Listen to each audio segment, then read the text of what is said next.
Hey you guys, so I wanted to make a video, and this was something that I got this morning, and literally it was so incredible because you know what, like, it's very true with a lot of us.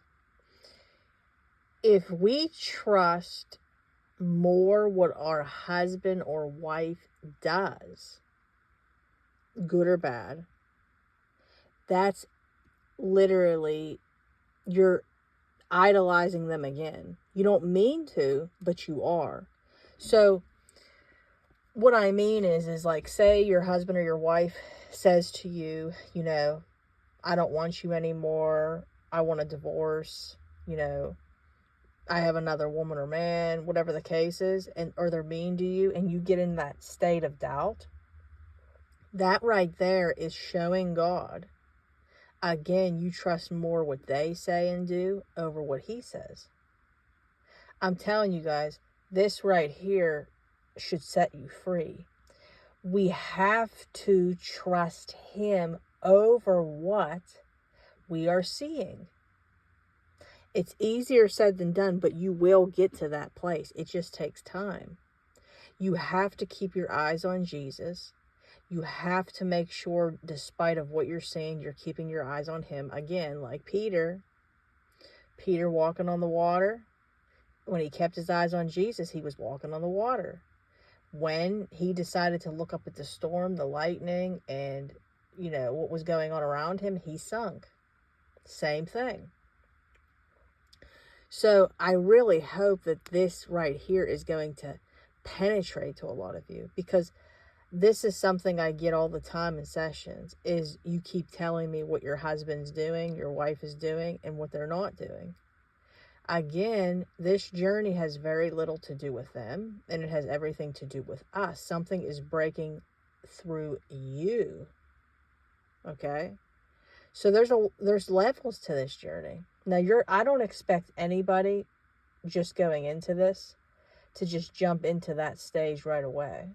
But what I am saying is if it's been like a whole 8-9 months, you really need to, I don't want to, what's the word for, push anybody.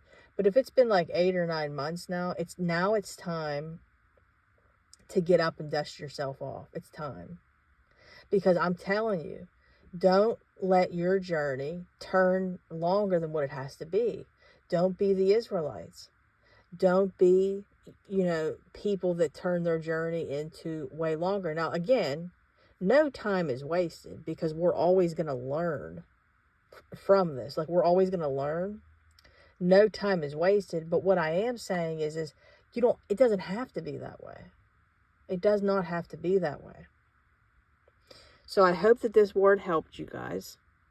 Remember, no matter what you're going through right now, these seasons don't last.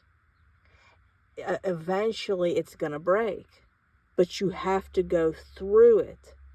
Okay? And another thing, be in your feelings. Release it to God. You have to feel it to heal it.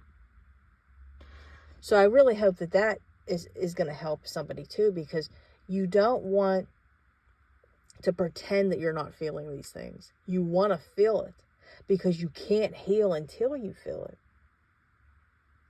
All right, guys, I hope that this helped. Remember, I love you all. I'm praying for you all. Put your prayer requests in the video. Put your prayer requests on the Facebook group. If you haven't already, join the Facebook group, Dead Marriages Redeemed. Head on over and join. If you haven't already, subscribe to the channel. Subscribe to this channel. Like, comment, help a girl out. The Lord has me on assignment, and I'm trying to reach as many people as possible. Sessions this week. I have a little bit of availability. It's a little scattered. So if you haven't already, to book your session, I keep it very affordable. It's $30 for 30 minutes, and it is $50 for 60 minutes. If you want to book that, email me at deadmarriagesredeemed@gmail.com. And then other than that, I hope you have a wonderful night. Get yourself some self-care done, guys. Take yourself a bubble bath. Make yourself a nice dinner. Have a date night with God. have dinner with God. I'm telling you, he's there. He wants that intimacy with you. And if you are feeling led, to do this, I really believe he would love this too. Watch The Passion of the Christ tonight. Watch Son of God. You'd be surprised. Every time I'm feeling low, I put that on, and then it makes my problem or problems that I'm going through not seem as bad. All right, guys, I love you all. And side note, anybody that knows me and has been doing sessions with me and has gotten to know me, I have so much interest in history. I love history. And, ever since this implosion with the Titanic, it's triggered me to start researching more again and start studying it more. Again, I have to make sure that I control myself and set that time aside, to make sure I pay attention to God, you guys, what he has in front of me, and then fit time in to listen to maybe some videos on history of the Titanic and documentaries and stuff like that. Anyways, my point is, though, so I started doing that again. And then I also started watching, Holocaust videos and stuff again, because my aunt and I were spending time together over the weekend, and we were talking about like history and stuff, and she knew about the Holocaust and stuff, but she didn't know to the degree of what it was. So I let her see it and all that stuff, and basically she just couldn't believe, like, what took place. And then the Titanic, everybody knows the story, but unless you really study it, you really don't get how horrific that really was.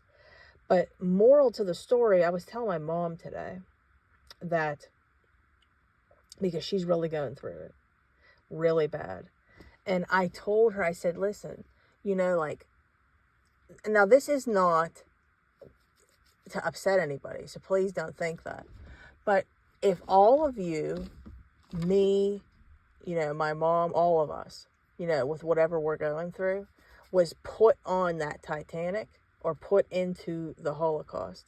Now, really think about this, what I'm saying. We would have no choice. Like, our circumstances and the fate that was going to be handed to us was already decided. Now, God is an awesome God, okay? But he did allow, those two tragedies to take place, okay? Now, we don't understand why, okay? We don't.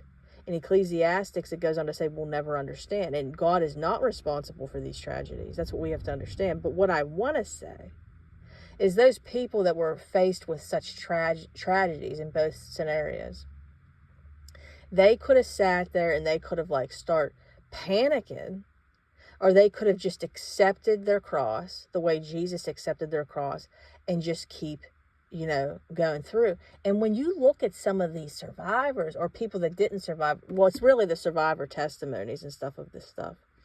The stuff that went on, like, you get so many heroes, in both scenarios. Like, for instance, let's take the crew members of the Titanic. Instead of, thinking to themselves, you know what, we're going to die, and just screaming and running through the whole place, they helped as many people as they could leading up to it. Okay, so no time was wasted. If you guys look into the last lifeboat that, had to get off of the Titanic, it's so interesting because Captain Murdoch, he literally, until 2:08 or something like that, was launching the lifeboats, even though it was tragic. The water was coming up the deck and everything, and one of them got stuck. You already know all this. And then he ended up dying. They don't know exactly how, but the wave ended up getting him, but he ended up dying. His body was never found. But he literally did so much. Or let's take Thomas Andrews. Instead of him focused on his specific thing, that he was going to go down with the boat, he literally, they said, and that would have to strike anybody with fear, okay? But remember, God's not of fear. Instead of him panicking, running and all that stuff, he went, and they said that he wasted no time. He was throwing as much stuff off of the boat for people to be able to when the boat went down to have something to be able to like float on. There was no time wasted. So my point is, would we do that? Ask yourself that question. If you were in that situation, would you be there helping as many people as you possibly could, even though you knew what was going to happen to you? You know, these are all questions to ask yourself. And most of all, let's look at Jesus. Jesus knew his fate. He wanted that cup of suffering to pass. So as bad as this all is, guys, think to yourself, it could be worse. It could be. We are blessed that we're even still breathing and living right now. Anyways, I didn't want to get distracted, but I just felt on my heart to tell you guys that, because I told my mom that actually today. So anyways, guys, I love you all. I'm praying for you all. If you haven't already, book your session. I'd love to get in touch with you guys. And join the Facebook group. Like, share, subscribe. All right, guys. God bless you. Bye.